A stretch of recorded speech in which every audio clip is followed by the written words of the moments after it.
오늘은 한국의 도가 도교 사상에 대해서 알아보겠습니다. 지난 시간에는 중국에 대해서 알아봤고 오늘은 이제 한국이에요. 일단 도가와 도교는 다른 거 아시죠? 요거는 사상이고 요거는 종교라는 거, 일정한 숭배하는 대상이 있다고 했습니다. 자, 도교의 국가적 수용, 여기 보면 도교에 대한 겁니다. 도교의 원료를 찾을 수 있는 한국의 고유 사상. 자, 그러니까 도교라는 것이 있기 전부터 한국 고유의 사상으로는 우리나라의 산신 사상이라는 게 있습니다. 네이버 백과에 보면은 산신이라는 거를 검색해 보면은 산을 지키며 산에서 일어나는 걸 관장으로 믿어지는 신이 있다. 한국은 산이 많죠. 그래서 산을 숭배하는 문화가 있고 산에는 신이 있다고 보고 있습니다. 뭐 예를 들면 단군도 산신으로 산신으로 표현되기도 합니다. 자, 다른 백과사전을 보시면은 단군이 죽음이 입산 후 산신이 된 것으로 표현되어 있다라는 말에서 약간 뛰어난 영적인 어떤 지도자, 신? 이것을 산신을 옛날부터 우리나라는 믿고 있었습니다. 자, 산신이라고 검색을 해보면은 보통 산신령이라고 하죠. 은도끼냐, 금도끼가 니도끼냐, 뭐 이런 식으로 하는 분, 이런 분들 보면은 다 수염을 기르고, 특히 호랑이 위에 있죠. 그러니까 이 모습이 사실 신선하고 굉장히 유사한 면모가 있는 거예요. 그러니까 중국의 신선사상, 도교 신선사상을 받아들이기에 상당히 유사점이 있었다는 거. 뭐 방금 말했다시피 신선이라고 하는 건 도교에서 나온 개념이라고 보면 되고, 산신은 우리나라 고유의 것인데 서로 연관관계가 있다, 이걸 말하는 겁니다. 자, 그래서 이제 블로그로 보시면은 우리나라의 산신 사상과 신선설, 이게 연관관계가 있는데, 유사점이 있는데, 이거는 고구려 이제 고분 벽화에서 등장한 신선의 모습을 그리고 있습니다. 신선이 학을 타고 다니거든요.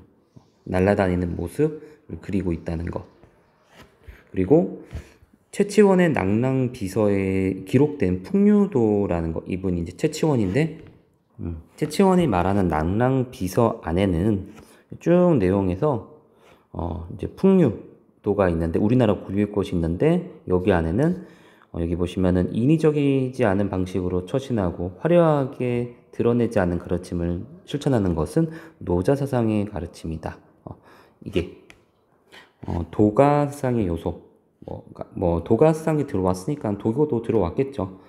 도가와 도교 사상의 요소가 우리나라 고유의 사상의 기반이 되어 있다. 그래서 들어와도 잘 받아들일 수 있었다, 이렇게 생각하시면 됩니다. 자, 그리고 학습지로 가서 도교의 수용. 이제 국가 차원에서 신앙 체계를 갖출 필요성 때문에 수용됩니다. 국가가 주도적으로 도교를 수용하게 됐다는 거예요. 여기 아래 내용이 나와 있습니다. 고려 시대에는 국가 차원에서 재앙을 물리치고 복을 빌기 위해 하늘의 제사를 올리는 제초라는 도교 의례를 거행했습니다. 제초라고 하는 것은 삼국시대부터 시작되었고, 고려시대에 성행했고, 조선 초까지 명맥이 이어졌습니다. 제초라고 하는 것은 그냥 산 위에다가, 하늘에다가 이렇게 올려놓 놓고서 복을 빌고 재앙을 물리치기 위해서 국가 주도적으로 한 거예요. 여기가 이제 강화도 만이산인데, 여기가 이제 처음에는 당군이 하늘에 제사를 올린다고 생각하면 돼요. 제단인데, 고려와 조선 때에는 이곳에서 도교식 제사를 지니게 됐습니다. 여러 신들에게 비는 겁니다. 자, 그래서 오타난 것 같은데, 만이산, 제천응사는 고려시대 이후 도교의 제초의식이 계속 거행되었다는 거. 조선 초까지. 자, 그 다음에 넘겨서 고려시대에는 국가적인 차원으로 도교를 장려했고, 아까 말한 대로 그 내용입니다. 도관을 건립하여 각종 제초를 수행했습니다. 이 도관이라고 하는 것은, 자, 검색해 보시면 도관이라고 하는 것은 도교의 사원을 말합니다. 그러니까 불교에 보면은 절이라는 게 있잖아요. 그런 것처럼 도교에도 절처럼 어떤 관청, 기관이 있다는 거라고 생각하시면 됩니다. 그리고 조선시대에는 수련도교가 행해졌다. 수련이라고 하는 것은 이제 기를 모으면은 생명이 연장되고 오래 살 수 있는 거고, 그리고 기가 흩어지면 죽음이거든요. 그런 것처럼 돌을 닦아서 이제 보다 건강하게 살 수 있는 방안을 연구하게 됐다. 대표적인 사람이 이황이 있어요. 사례는 이따가 한꺼번에 볼게요. 제초, 엎드려 바라옵건대 신령스러운 빛으로 아래를 구제하여 주시고 그 음덕으로 도와주셔서 비는 거죠. 신들에게. 재앙의 싹이 돋지 않게 하여 주시고 아름다움과 조화를 내려주시어 나뭇가지에 소리가 나지 않도록 순한 바람을 불게 하여 주시고 마치 기도하는 거랑 비슷하지 않아요? 흙덩이가 부서지지 않도록 비를 내려주셔서 흡족하게 농사를 지을 수 있도록 하여 사해 안에 복을 고루 베풀어 주시옵소서. 여기다 아멘이라고 붙여야 될 것 같은 느낌이. 자, 여기서 최유청 이 사람은 이제 고려시대 문신인데 고려시대에도 이렇게 제초라는 것은 도사, 무슨 도사, 도를 좀 깊이 있게 닦은 사람을 도사라고 합니다. 유학에선 군자 뭐 이런 거 있듯이 하늘을 비롯한 여러 신에게 재앙을 물리치고 복을 내리도록 비는 도교 제례를 했습니다. 제초는 도교 사찰인 도관에서 이루어졌고 각 집안의 명산에 제단을 설치하여 거행하기도 했다. 이런 거 보시면은 우리 인간이 굉장히 뭐 현대 기독교라든지 여러 종교가 들어오기 전부터 하늘이란 존재를 믿고 있고 복을 기원하는 것이 원래부터 좀 있었구나라는 것을 알 수가 있어요. 이게 우리의 이제 약간 종교적 존재라고 말하거든요. 이걸 보고 원래 인간은 신을 찾는 그런 유전자가 있는 것 같습니다. 자, 그 다음에 한국 도가 도교의 특징, 수련도교가 수용됐다. 이게 아까 기를 모아서 건강하게 하고 오래 살게 하는 거. 그러니까 불로장생을 추구하는 신선 사상의 영향을 받아 우리나라 사람도 불로장생하고 싶은 그런 마음이 있는 거예요. 그래서 수련을 통하면은 우리가 불로장생하고 신선이 될 수 있다라는 전통이 자리 잡았습니다. 조선시대에는 신선 사상에 심취한 사람들이 막 배출하게 됩니다. 그래서 뭐 소설로도 표출이 되게 되죠. 전우치라든지 홍길동이라든지 이렇게 뭐 도를 닦은 사람이 신선이 돼가지고 굉장히 신비한 능력을 보이는 것을 되게 재밌게 보는 거죠. 마음의 수련과 기의 단련을 함께 수행하는 활인신방이 유행했다. 자, 여기 활인신방이라고 하는 것은 조선시대 성리학자인 이황이 중국의 활인신을 필사했다는 건 적었다는 거죠. 좀 본떠서 만든 책이다. 이황이 사실 굉장히 허약했어요. 그래서 건강할 수 있는 방안에 대해서 기수련할 수 있는 것을 연구하고 막 그림도 그리고 했거든요. 조금 이따가 보여드리겠습니다. 자, 의학의 발전, 도교의 양생법은 의학, 건강하게 사는데 영양 세상의 기반으로 작용한다. 대표적인 게 조선시대 강인데 허준의 동의보감에는 도교적인 요소가 있어요. 도교의 양생법이 담겨 있습니다. 어떻게 드러나는지는 좀 이따가 한꺼번에 보겠습니다. 자, 도가와 도교의 다른 세상의 융합. 민간 신앙에서의 도교를 수용하게 됐다. 옥황상제, 성황, 칠성, 조황 등 여러 신들을 숭배한다. 민간 신앙이라는 것은 일반 백성들을 말하는 거죠. 그래서 일반 백성들도 이렇게 옥황상제, 성황, 칠성, 조황이라는 건 이제 도교의 신이거든요. 근데 이거를 실제 모시게 된다는 것을 알 수가 있습니다. 자, 그리고 유교와 불교를 흡수하게 됐다. 유교의 인의나 그리고 충효, 불교의 인과응보 사상을 수용하게 됩니다. 이걸 어떻게 수용하냐? 공과격이라는 책을 통해 보면은 여기 책 안에 이런 유교, 불교 요소가 다 깃들어 있습니다. 그리고 풍수지리 사상을 수용한다. 땅에 지닌 생기를 찾아 사람이 거주하는 공간을 정함으로써 자연과 조화를 이루려는 신앙의 측면을 보인다. 좋은 땅에 생기가 있는 땅에 사람이 거주하면 더 복을 받고 건강하게 살 수 있다. 보면은 풍수지리라는 게 있죠. 땅에 대한 이치. 그래서 바람을 맞고 물을 얻을 수 있는 땅의 이치. 거기에 있어야지 자손이 복을 받을 수 있다고 보는 것. 이게 이제 풍수지리입니다. 자, 한번 이제 블로그로 예시를 한번 볼까요? 제초라고 하는 거는 이제 도교 제례 의식이라고 하는 것. 그래서 우리나라 제초는 고구려 시대에도 있었고 고려 시대에도 있었고, 이제 과의 도교라고 하는 것은 어떤 의식, 의식을 치르는 그 도교를 과의도교라고 한다. 그러니까 행사 위주의 도교를. 자, 근데 조선시대에도 제초가 있었다는 거죠. 자, 도교에 대한 일반적 설명을 좀 볼게요. 도교에 담긴 각 종교별 신앙의 내용을 살펴보고 있는데요. 오늘은 네 번째 시간으로 불교, 유교와 더불어 한민족의 정신세계에 깊은 영향을 준 도교 편입니다. 다양한 신을 신봉하고 민간 풍습과 신흥 종교에 큰 영향을 미치고 있는 도교는 어떤 종교인지 서종빈 기자가 전해드립니다. 도교는 신선 사상을 바탕으로 도가 사상과 민간 신앙을 흡수해 중국에서 발생한 종교입니다. 수련을 통해서 불로 장생의 신선이 되고자 하는 것이 도교 신앙의 핵심입니다. 중국 고대의 전설적 인물인 황제와 노자를 교주로 모시지만 실제 창시자는 장도릉입니다. 도교는 중국 남북조 시대의 불교의 영향으로 경전과 조직 등 체계를 갖춘 종교가 되었습니다. 우리나라에는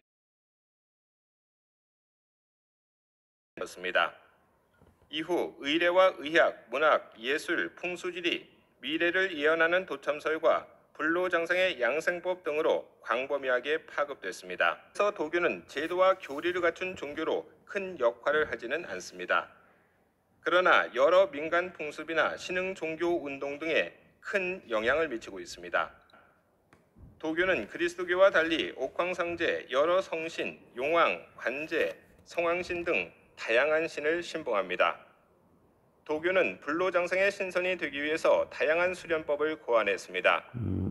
도교의 경전을 모은 도장에 따르면 부적, 주술, 치유, 풍수지리, 천문, 별점치기 등이 있습니다. 네. 또 미래를 예언하는 도참과 자연의 촉은 목표를 섭취하는 벽곡, 신선의 단약을 제조하는 외단, 몸 안에 단을 형성하는 내단 등 수많은 방법을 중국 소개합니다. 도교에 대한 설명을 하는 거예요. 이 가운데 가장 중요한 것은 내단으로 도교에서는 인간을 정과 기, 신의 세 가지 요소가 결합된 것으로 보고 있습니다. 따라서 인간이 이 세 가지를 단련해 몸 안에 내단을 만들면 내단 신선의 안에다가 경지에 이른다고 가르칩니다. 단 에너지를 형성하는 거예요. 정기를 태극권이에요. 보존하는 양정과 기를 단련하는 양기, 정신을 기르는 양신 등 다양한 수련법이 개발됐습니다. 네, 기체조 하는 거죠. 호흡을 고요하게 하는 조식이나 태아의 호흡법과 유사한 태식 등 다양한 호흡 수련법도 있습니다. 아울러 몸을 유연하게 하는 체조인 도인과 남녀의 교합 기술인 방중술, 그리고 각종 명상법이 있습니다. 오늘날 성행하는 단전 호흡이나 기수련 등은 새로운 것이 아니라 선생님도 관심이 있어 하는 것도 다 도교에서 비롯됐다는 겁니다. 이처럼 도교는 과거의 종교가 아니라 우리의 문화와 생활 속에 우리나라에도 영향을 주고 있습니다. 문화에도 영향이 있다는 거다. 그렇다면 가톨릭 신자로서 네, 전반적인 도교에 대해서 설명을 들었고, 이렇게 신비적인 요소, 기수련을 통해서 불로장생할 수 있고 신비적인 능력을 보일 수 있다는 게 우리 전호치전에도 나와 있죠. 좀 볼까요?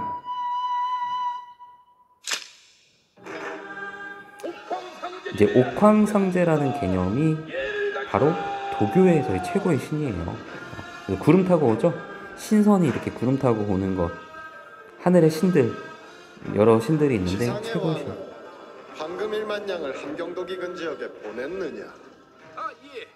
그제 제 꿈에 나타나 하명하신 대로 한치 틀림없이 그리하였습니다. 하늘에서 그대의 덕을 높이사 그러니까 신선을 그대가 하늘로 옥황상제 7배, 70배, 700배로 갚아줄 것이다. 왕가의 보물을 보자시기에 그건 역시 준비했습니다. 지상의 왕이 보기보다 아주 똘똘하구나. 예. 헌데 궁녀들은 어디에? 궁녀들은 어찌하여 그러시는지. 노는 이 연불한다고 궁녀들이 술 좀 따르면 좋겠는데 가락이 마음에 안 드는구나. 이것도 이제 신비한 능력을 보여주고 있죠. 수련을 많이 하면은 초능력을 발휘할 수 있다고 보는 거예요.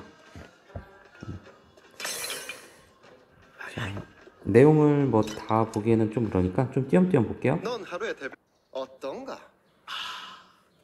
그림이 살아 움직이는 것 같습니다. 특히 저 주인 없는 빈말은 인간의 고독함을 상징하는 것 같습니다만. 어리석구나. 예. 이 도사 전우치가 타고 갈 말이니. 예, 도사 전우치가 타고 가. 도사라는 말 쓰죠. 도를 전우치? 닦아서 굉장히 깊이 있는 경지에 이게 우리나라 이 문학 도교에서도 있는 거예요. 망나니 전우 도교가 들어와 있다. 유명하면 아무리 이름을 숨긴다고 해도 숨겨지는 것도 아니고 거참. 그다음 뭐 보자. 그래서 막 주술을 부려가지고 막 초동력 부리는 거 장면 있죠? 이런 많은 것들. 하늘에 비를 이게 다 도교에서 말하는 그 땅을 도사의 모습. 접어달리며 축지법이죠. 날아갈 수도 있고. 날카로 어떻게 될 것 같으냐. 왕의 거울은 내가 가져가마.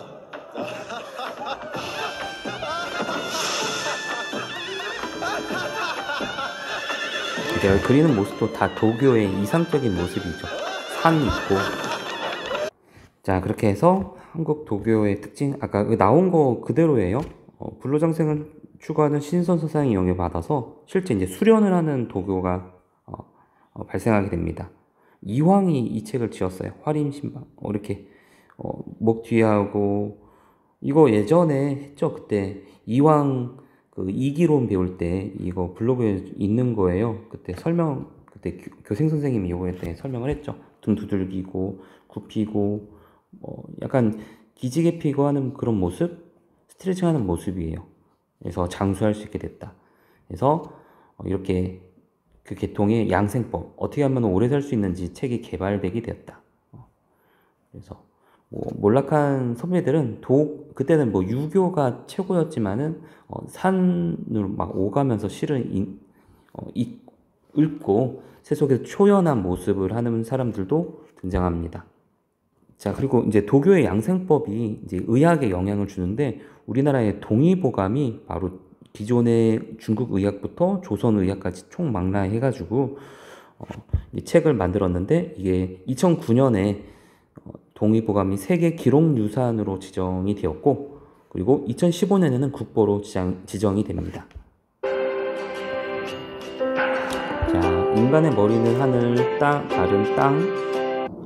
이게 머리가 이제 둥글잖아요. 그러니까 하늘과 닮았고 둥근 하늘과 닮았고 발은 평평하죠. 땅이고 우리 여러분 보면은 그 핏줄 같은 게 있죠. 핏줄은 강물에 해당하고 그리고 털은 이게 지구상에 있는 초목, 풀과 나무에 해당하고 여러분 바람을 불어보면 그것은 이제 공기 중에 있는 대지에 있는 바람과 유사하고 이렇게 자연과 유사하기 때문에 자연의 섭리에 순응해야 된다라는 것을 강조합니다.